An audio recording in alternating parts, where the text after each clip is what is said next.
Alright. Let me open up on my stuff.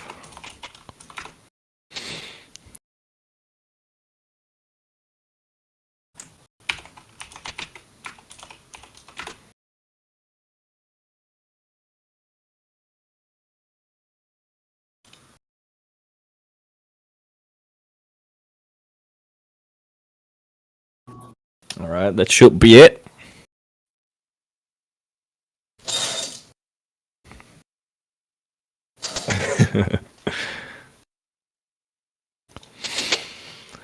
Alright, there we are. Last time we left this off at starting sculpting, and we already had some fun. This was a very quick one, just sculpting this branch. Today we're gonna dive a little bit more into sculpting, the tools that we can use, and how we can actually get the shapes we want, and basically how we can set up shapes like this and get into nice and detailed shapes there on the tip there as well, and basically how we can approach making organic shapes some more, right? Because we got the Totoro model quite nicely there, so we can move on to that environment, and maybe we can even start already with some nature stuff in the foreground there, some flowers, a little bit of grass. So let's just move back into sculpt mode. All right, so I'm gonna enable my screencast key so you can follow me along. There we go. And then we can just go to object mode and switch it over to sculpt mode.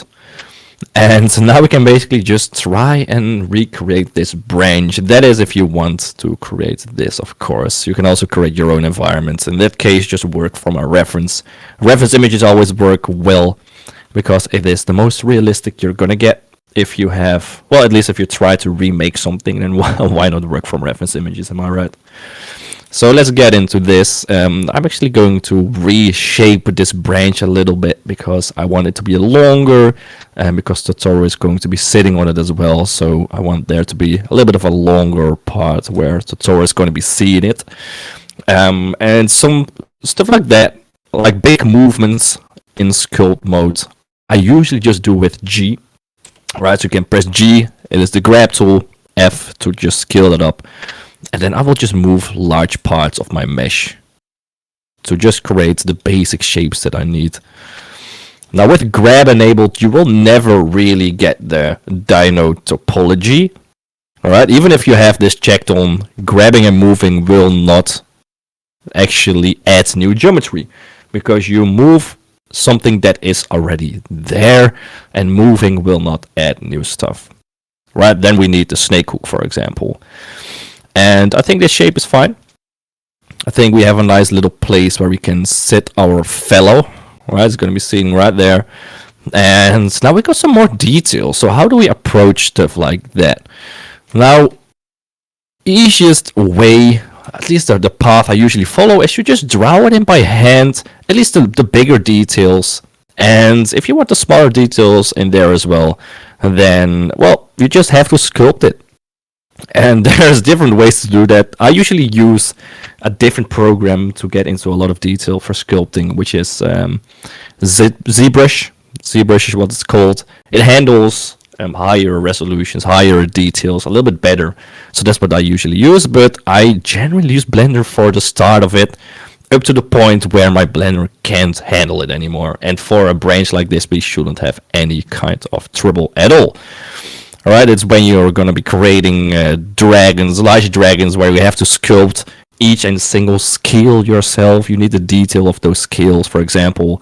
Those are the things that are really going to, well, take some system performance, right? So let's just sculpt some of these details there to show you guys how I usually do that as well.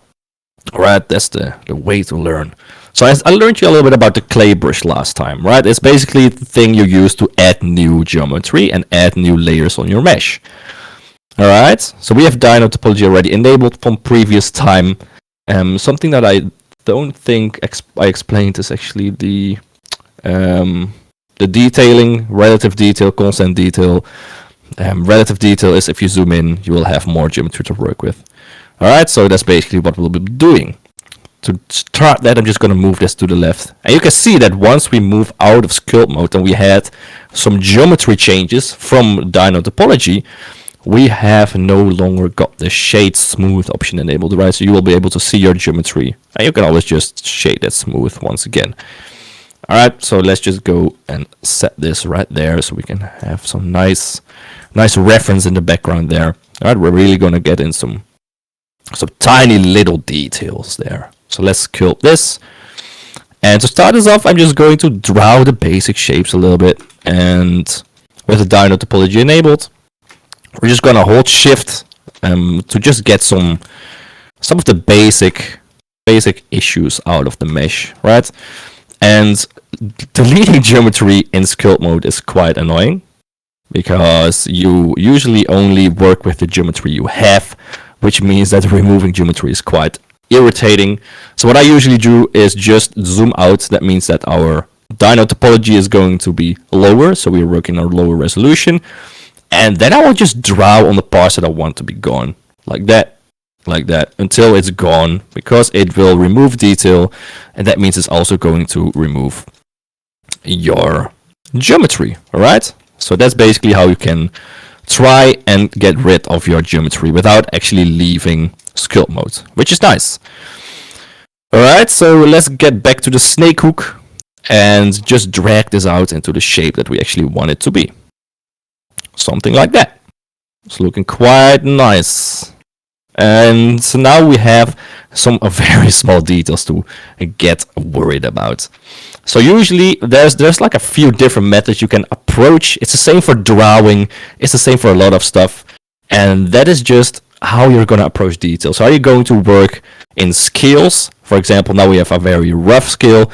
Are we going to up it by 1? So are we going to up the level of detail by 1 and then do the entire thing and then up it again, up it again, up it again?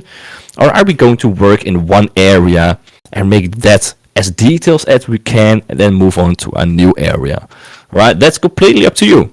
Both work fine. It's all a matter of what you prefer. So if you've ever drawn before, and for example you draw a character and you prefer drawing the eye incredibly detailed and then moving on to the nose and then to the mouth, the hair, or if you just generally like detailing everything at the same time, right? That depends on you. I switch it up a lot of the times. I get bored a lot from doing sculpts on the same part, and if I get bored, I will usually just go on to a different part and I'll come back later, right? Don't get bored from working in Blender, especially not if you're doing it for like a hobby on the side. If you're training it, if you're just started out, it is not nice to actually get bored of the work you're doing, right? So whenever you get bored, move on to something else, come back to it later, right? Otherwise it's just going to feel like a mandatory thing to do, which is not what we want at all. All right, so I'm just going to keep actually snake hooking, that's what I'm going to call it from now on, just snake hooking some of this stuff out to create some very basic shapes. And it doesn't have to match perfectly. I'm just trying to, well, get at least some kind of an organic shape in here, right? That's always nice. Like this. Remember, we can also mask off areas. For example, if I mask this, press M and then just draw in here like that, and then press Alt M. Oh, sorry, Control I is what I mean. We have our mask set up there. And this is something you need when, for example, you want to create hard intersections. For example, right there, there's like a hard cut in the wood. At least that's what it seems like, right? And the only way to really get that right from the start is with a mask, right? Because now I can just go back to my snake hook and just draw this stuff out there. And that will prevent us from also moving the parts on the left. And this basically means we can actually get this very, very close to the other parts of our geometry, right? So it's now coming really close to that left part right there. Okay, so that is what I usually use for that. All right, so Alt M will clear your mask, and then you can just smoothen stuff out if you need that to be. Okay, so I will keep this rather rough so we don't get hung up on all of this stuff too long. And let's get actually worried about some of these other brushes. The crease brush, I love this stuff a lot. I usually start off with a large crease Alright, because if you start off really small like this and you draw a crease, it's basically going to be, well, it doesn't really look like a crease, but rather you just indenting the mesh pretty much. So if you really want to have a crease, then starting off big, right, you will move a larger part of the mesh inward.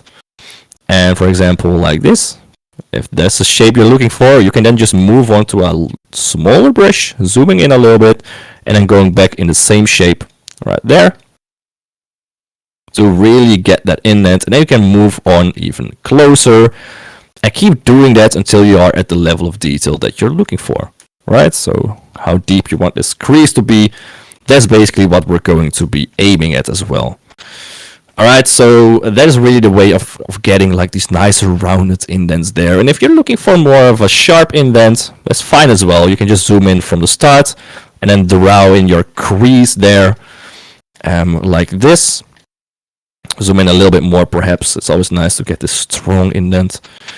And then just get that pinch brush, shortcut P, and just nicely pinch up these sides. Alright? That's just going to make it nice, and it looks like it's just going to be cut out, for example, as if in somebody slashed through that with an axe, for example. Alright? Just some harder shapes, that's always nice. Now you have to think about the level of detail you want to have in your final piece. Okay? It is absolutely of no use sculpting up to a level of detail that you're never gonna be seeing again anytime soon. Okay? Which means that I can zoom in all the way and sculpt, I don't know what it is. For example, this is a hole, let's say. Then I can just, it's not a hole, I know, but let's say it is. I can just make that hole very small, but once I zoom out to the level that we're going to be seeing Totoro, you will see a dot, right? And it's one of the bigger details. There are smaller details that you can worry about as well. Just know that you don't have to make all the details, at least not with sculpting. You can always add them in texturing as well. So don't worry about everything at once. Alright, so I'm just going to continue my process, right? I think you will learn once I do my stuff as well. I want to have a nice little indent right there. So I'm moving around my mesh. That is very important as well. Get a back and front of your object if that is what you want. And then make a nice little, well, I'm just making a nice crease there, right? And I'm going to zoom in again to make this very sharp looking. There we go. Turn this around. Just like that. Beautiful. Now I hear you wondering already. How do you make holes with sculpting if you can't remove geometry? Well, that's actually quite a good question. And the real answer is, well, you can't really get it done properly in sculpting. So let's say we want a hole right here in the middle of this nice looking curve there. Nice and organic. I can keep going deeper and deeper. But what it's gonna do in the end, let's see if we're already through it. Nope, it's quite thick. I'm gonna continue this. Give me a second, guys. I'm just going to push this all the way through, and at some point you would hope that there's gonna be a hole, but what's gonna do instead is just push it through the other side of the mesh. So there's not gonna be a hole, it's just going to stick out on the other end. And that's just annoying, right? You may wonder why, and well, it's just because you can't really remove geometry properly in sculpt mode. Stuff like this is very useful if you want, for example, a cave, right? I'm not sure, some of you may remember the pages where we had the puppets and the potato walking through a cave, right? All you have to do at that point is create a starting point, for example, a plane. Where is my plane? There it is, a plane. Rotate that.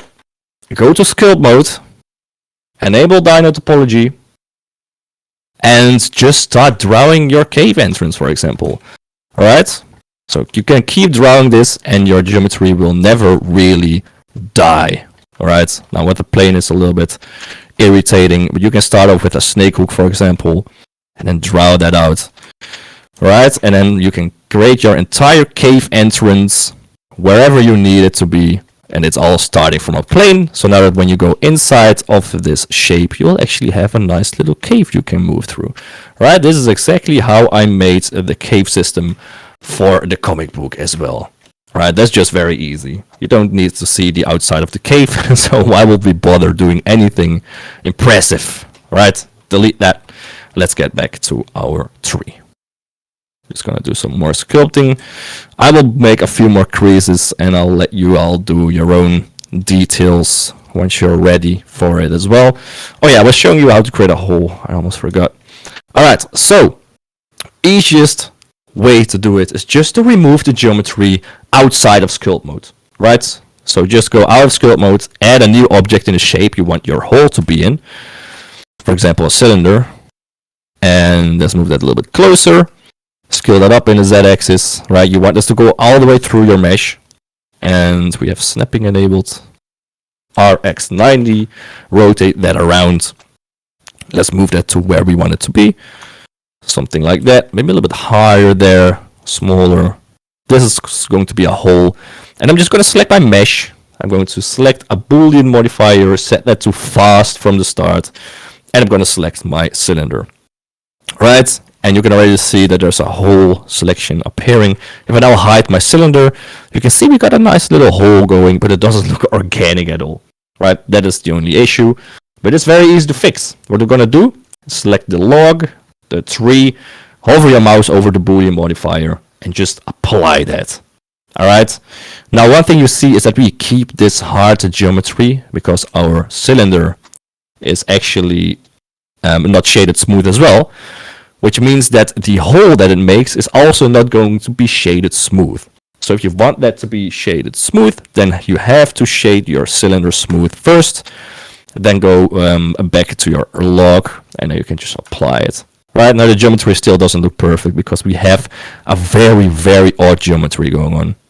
Alright, so we've got a lot of triangles that are connecting into the actual edges of the cylinder. But we don't care about that because we're working in Dino topology anyway, which means that we can just change that geometry by enabling Dino topo, and then we can just grab the draw brush, and then we can just draw there, right? Just draw in your cylinder, and the shape doesn't matter. We just want to fill it with geometry, right? Just fill it with geometry. Just get rid of that dirty geometry.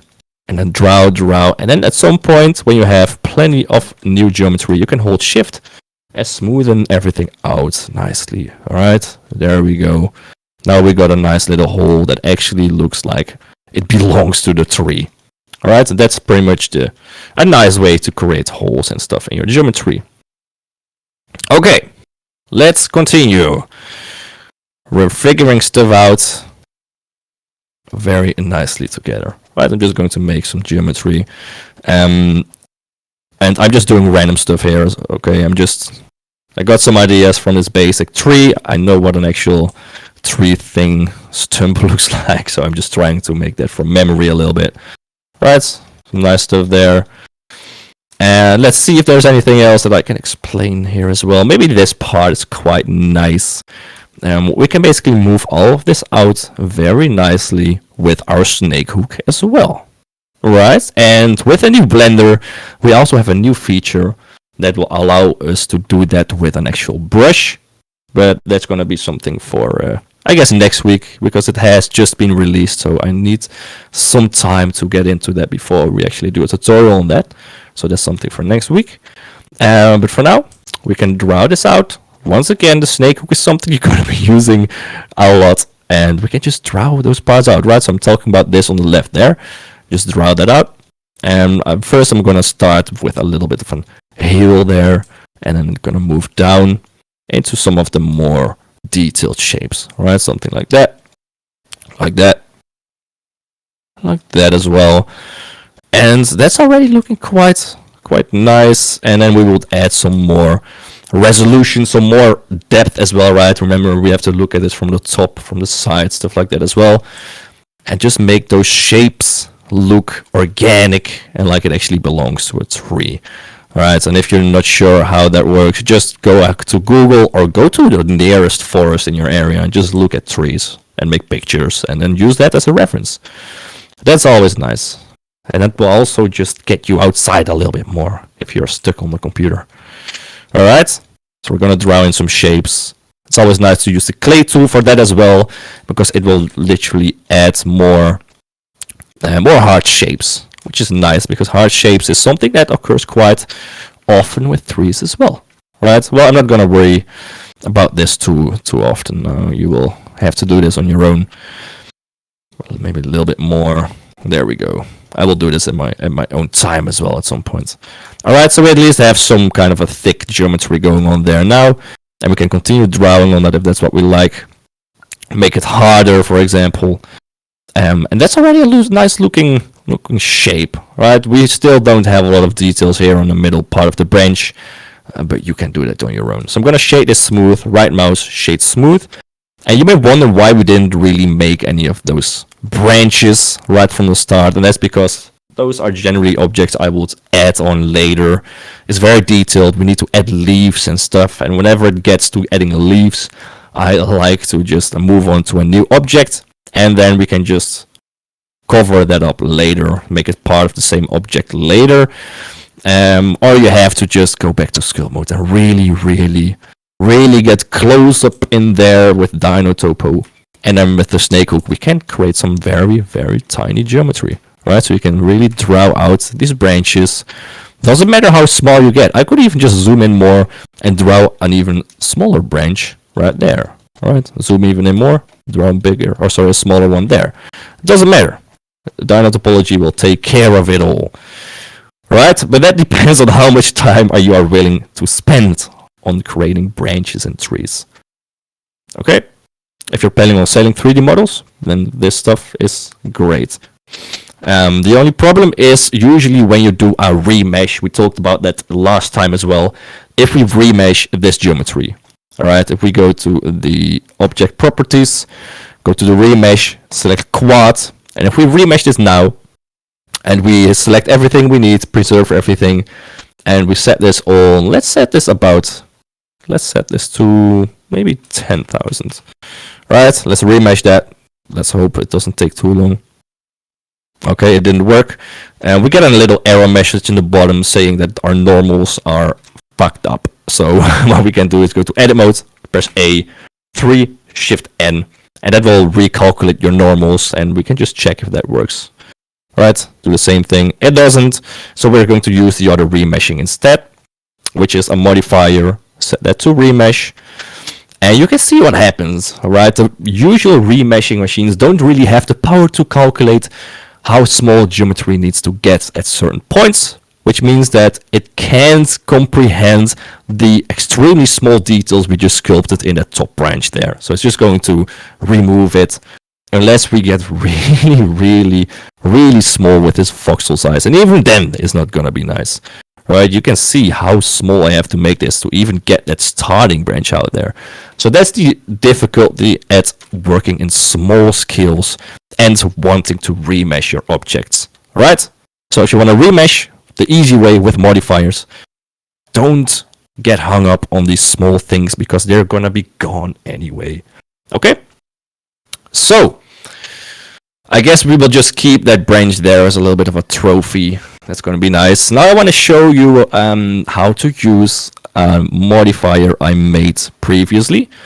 And you can even just think about leaving this at shade flat, by the way, because it is a nice branch and we need some bumping maps in there anyway. Bump maps, bumping stuff there. So you can leave this at flat as well, right? So you can actually see the geometry, which means that you, even in rendered view, you will continue to actually see those flat faces, which may be something nice, especially for rocks and stuff. That is really a nice way to really get some of these hard faces, right? Imagine this is a rock material, a rock object, and we have this at smooth, right? This doesn't look like a rock at all. It's too smooth.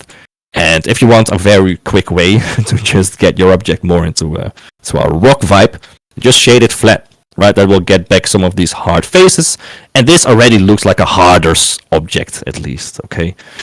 That's always a nice little shortcut. Now, I'm gonna show you how to use the moss generator that I made What was it, like a week ago, maybe a little bit more, 1.5 week, because we have some moss here. And why the hell would we not use something I already created? It's gonna save us a lot of time, right? So I will show you how to use the generator. So to get it into your own scene, you can download it from, where did I leave it? I will put the download link in the side chat, or maybe Maple, you could. I think you know where it is. It's on YouTube and on Twitter somewhere as well. And we can basically just go to File, Append, and then locate the download file, the Blender file from me. And it should be in your download folder. Mine is in my actual tutorial folder. There it is. And the file is called D4Q Mossify, so we can just double click on that, go to the node tree, map the folder, and open up the Mossify. Right, nothing happens. And that is because we only appended the geometry node setup. So to add that to our object, we can select the object, go to the modifiers, add modifier, and select geometry nodes. That will add an empty geometry nodes group. And we can now just set this to Mossify. Alright, let's see what happens. Right, from the start, it will add moss on your surface. Alright, so if I go to render view, it may take me a second because we got quite some nice density of moss on there. Give it a second. There we go. Right, that will just add a bunch of moss on our object. Isn't that nice? Now, we can tweak all of these settings. It's very easy to use, guys. We can just set this noise scale to lower because we only want moss on specific places. We can just set that to 2, for example. And that is basically going to make sure that we have larger patches of moss. Right? There we go. So now we have some larger patches of moss on top, for example. And that already works quite nicely. Now, if your computer can't really handle this, make sure to set the density of this moss down to like 500. Okay? And just up that again whenever you're going to be rendering. So, that is just one way to use the Mossify geometry node setup. And now something I didn't explain in the YouTube tutorial is how we can use this with our own custom weight paints. For example, I'm going to disable this for a second. For example, we only want moss on a specific part of the mesh, for example, right there on top of this branch. We can just go to the weight paint of our tree. Alright, we can go to the Object Data Property tab, the green triangle, add a new vertex group, and let's just call this, moss pattern, something like that. And then with a weight of 1, so swipe that up to 1 at the top, we can just draw patches. Alright, where do we want moss to be? That is going to be where our weight is going to be 1. So, for example, this part there, I want this to be moss. I want that to be moss on the side there. I want a little bit of moss there as well. Beautiful. Right? So just get organic with it. Where do you want moss? Where does moss usually grow? I think it's in the like the areas that the sun usually hits, and usually on top of objects as well. Alright, it's going to be on top rather than on the bottom usually, because that's where shadow is usually as well. And we can just draw the parts with moss there. Right, this is going to be moss. This on the side as well. Maybe a little patch here. Yes, liquid moss. And then we can just blur this out a little bit. Right, get the blur tool there and just blur this out nicely. So we don't have a very hard intersection, but we actually have a little bit of a smooth moss going on. Alright, there we go. Now, how do we use this in our geometry node setup? It's going to require us to do a little bit of custom tweaking of the geometry node setup. So make sure it is selected. And let's swipe this window to the left. And let's set this to the geometry node editor. And now is the part where you shouldn't get scared, because I didn't spend any time cleaning up this geometry node setup. So it's all over the place, but I'll walk you through it. You're only going to need the top 3 nodes. Alright, we need the distribute points on faces. This is the only thing that really sets up where the moss is going to appear. Okay? So we have an open option called the density factor, and it's basically defining how dense our moss is going to be. Okay? So what we just drew in with the weight paint, and if the weight paint is 0, we want the density factor to be 0, right? To have a 0 density of moss there. And if it's going to be 1, we want a density of 1 there. Okay? So how do we get that in? Well, we can just draw a line from the empty little ball socket on the bottom there to the density factor. And then we get a new little input button in the geometry node section there. Okay? So we can change this to a weight group by clicking on the little cross on the right there. Alright, and we can now just type in a value. Now remember what we named that. I already forgot. Was it like moss pattern? I guess. Moss pattern? Let's see, double check that. Moss pattern. There we go. And now we have the same values there as we have in our weight paint. Okay, so let's re-enable our Mossify setup. And there we go. Right, if I zoom in here, our moss only appears on the places where we drew the weight paint. Right, so let's go to weight paint. And let's select our moss pattern. And let's see actually where it is. There we go. Let's see our weight paint. Let's just draw this in.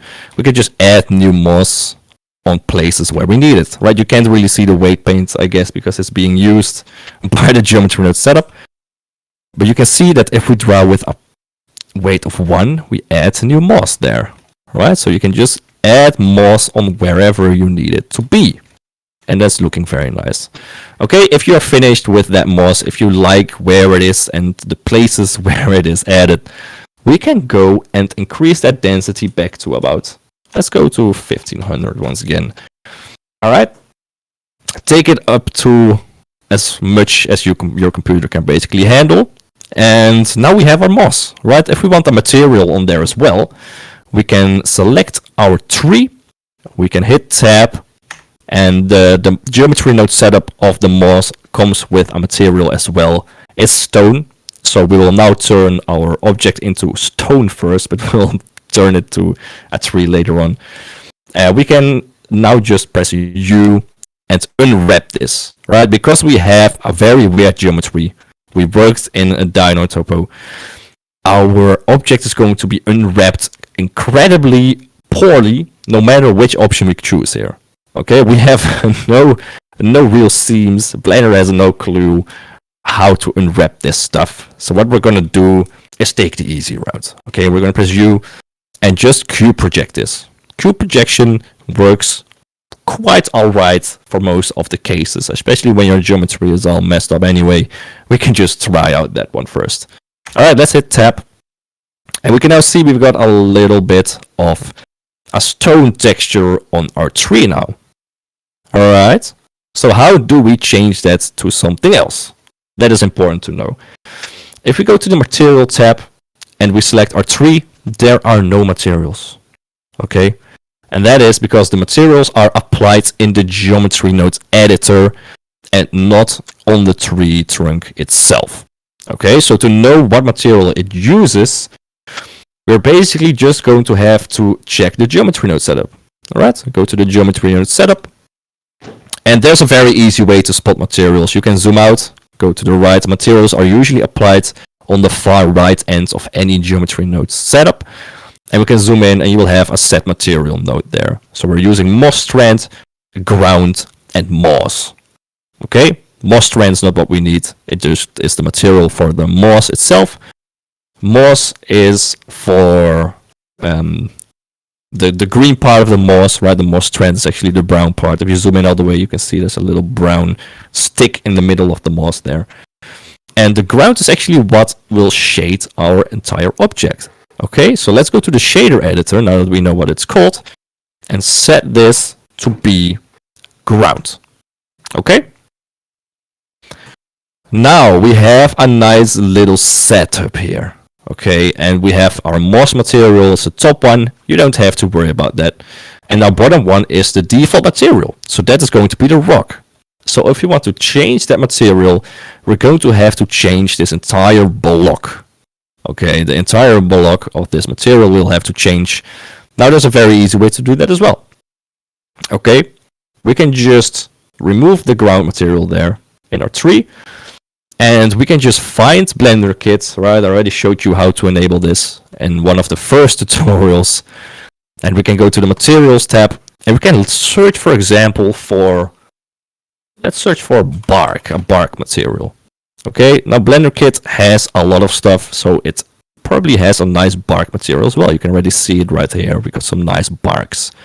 And you can test these out. You can just left click on the one that you want and just double click it, or just one click it will work too. Now it will be added to your object, but it will not be added on the geometry nodes. Okay, so it will still take the stone material. So what we have to do is we have to go to this bark material and copy everything here. Actually, we only need this part. We need the textures and we need the principled BSDF and the actual displacement. Right, so select everything except for the material output on the far right and everything except the mapping nodes on the far left. Okay, and then just hover your mouse over one of the nodes, right mouse, and let's copy this. And then let's set this back to ground. There we go. And now let's just move or just delete this part. Alright, everything except for the mapping. The mapping is still something we're gonna need. Delete that, and then our material is going to turn black. Okay, and that's because we just deleted the part of the material that it needs. So right mouse, paste what we just copied there. And this is basically going to be our new material. Okay, so all that we have to do now is connect the mapping node that we had to the input of those textures. Alright, just connect the blue dot to the blue dot. Connect it to it on the right order, left to right. There we go. And connect the output of the principled BSDF to the top side of that mix shader there. Now give it a second or two, and we can see that our actual shader is now added to the bark. Okay, that's quite nice. Now you can see that the direction is not completely right, but we can rotate this if we want. Okay, we can, for example, I'm not sure which one we need to rotate, but we can check it out. Just type in 90. That's the wrong direction. Set that back. Setting 90 to the next one. That's also not the right one. Of course not. Right, we can just rotate the entire texture around, and there we go. So now it's from left to right, which is basically already better. Right, it's already looking more like bark. Now it doesn't follow the shape of the tree just yet, but it's fine for now, okay? To actually have this look like the tree and follow the line of the tree, we need a UV map, right? We need a proper UV map, which is something we're not gonna get with a dino topology sculpted object, which means we will have to remesh this, and that's something we can do later. Okay, but for now, this is already how you can add a nice material, how you can add the moss to your object. And well, you can do that basically with any texture that you find, right? If you think a different bark looks better, for example, this one, we can do the same thing. We can select that one. I'm going through this once again because I think I may have lost a few of you guys last time. It's not the easiest process. We can just copy everything except for the material output, right mouse, and copy. Set this back to ground. There we go. And just delete, remember, everything. There. Delete. Right mouse.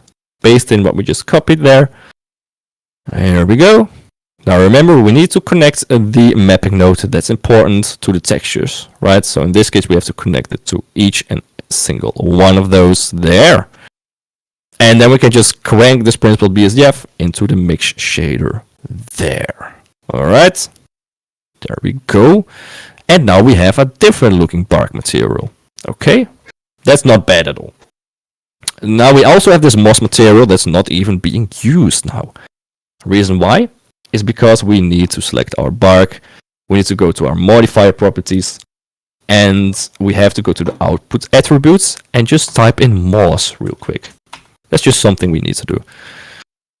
And there we go. Now it's also adding an actual moss texture on our bark. Okay, and you can tweak all of those values. You can tweak where that moss is going to be.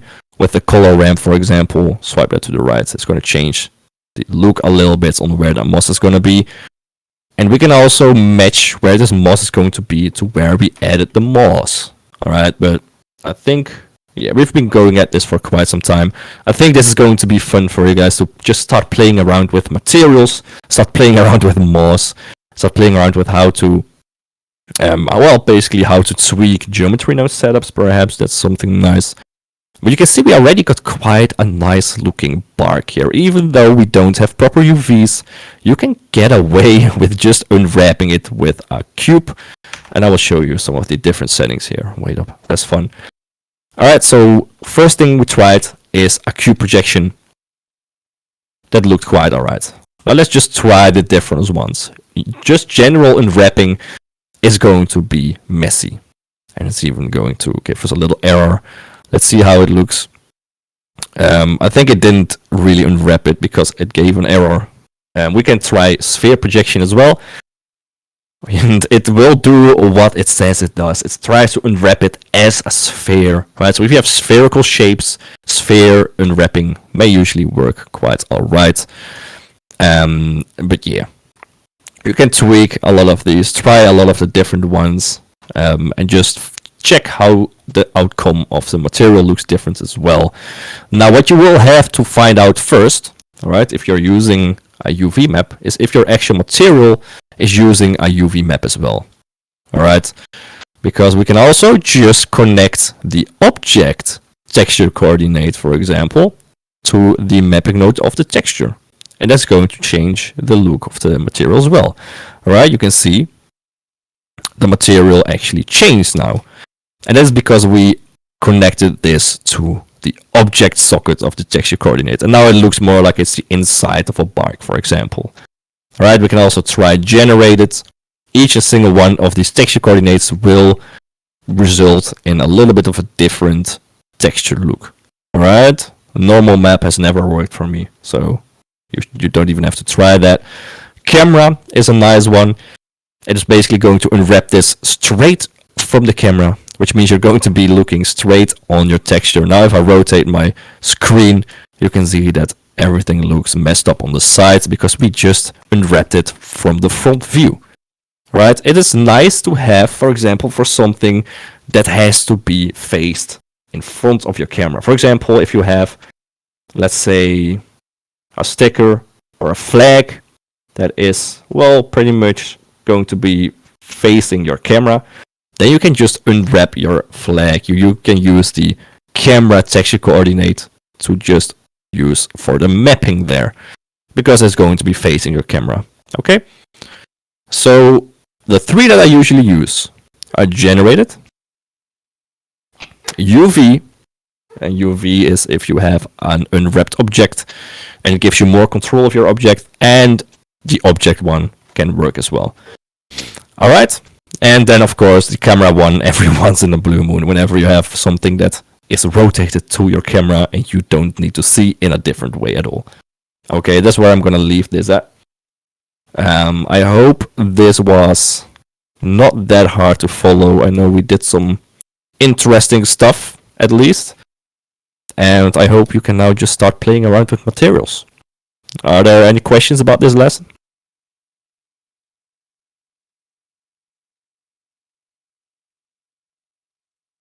Not from my side.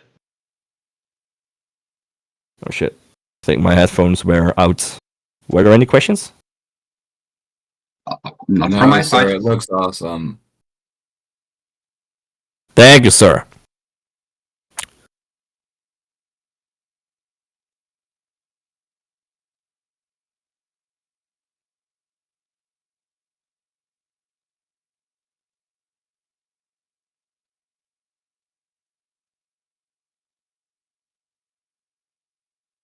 Yes, sir. You can tweak that material to be whatever you want.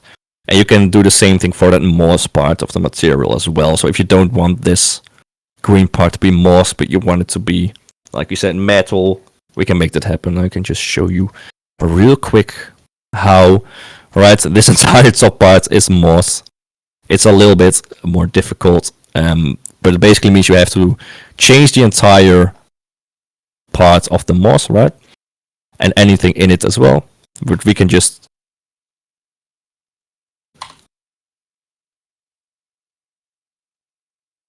what do we mean?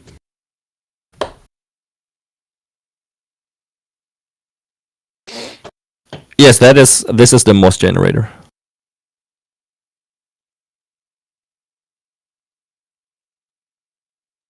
Yeah, the material is part of the generator.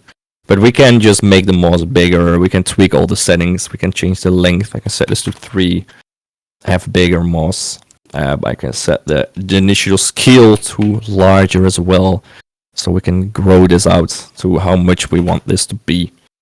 So yeah, we can create some nicely densely packed stuff as well. If you want your Totoro to sit on a nice fluffy bed of moss, then just make it longer. So yeah, it's very easy to tweak. Yes, sir. Alright, any other questions?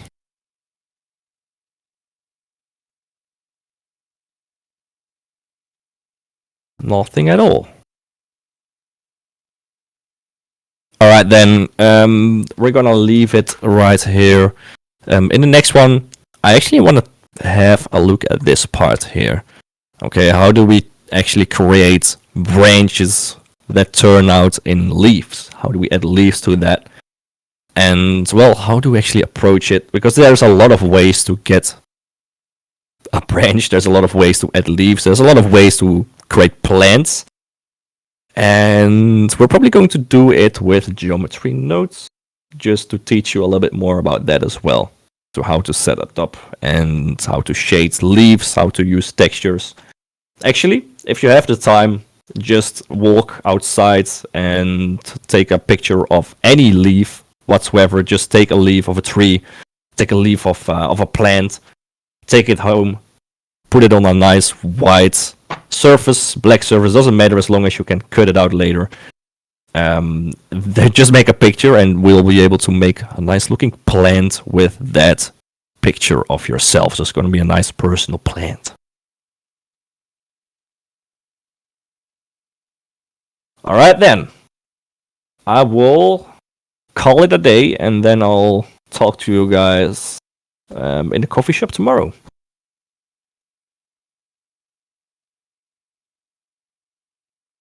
No problem, Apple. Thank you all Yes, for. sir. I actually looking very forward to tomorrow to our coffee shop space as we have a lovely guest. So I hope I will see everyone tomorrow. Also, so yeah, thank you, Nino, for hosting class. I think especially the Moss Generator is an incredible, handsome tool. As we should also highlight that you have literally 28K views on your Moss Generator video. So congrats to this also to highlight this a bit. As yeah, you are our little shooting star, and I appreciate to have you and that you give us the classes so we can all learn from you. Thank you, Baked. That means a lot. Yep, it is. Also, I did want to just make sure everyone that doesn't follow Nino on his personal YouTube, go ahead and do so. I added a link in the side chat of the class video section.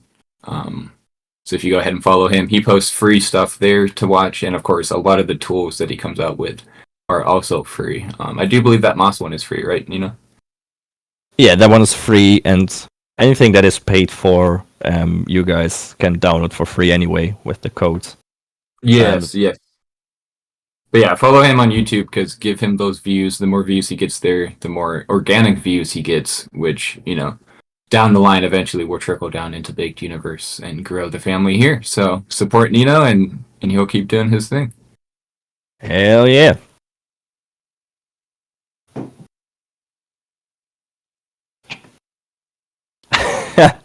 The fucking shorts, man. I still have to figure out how exactly to get those right. But it's fun to make.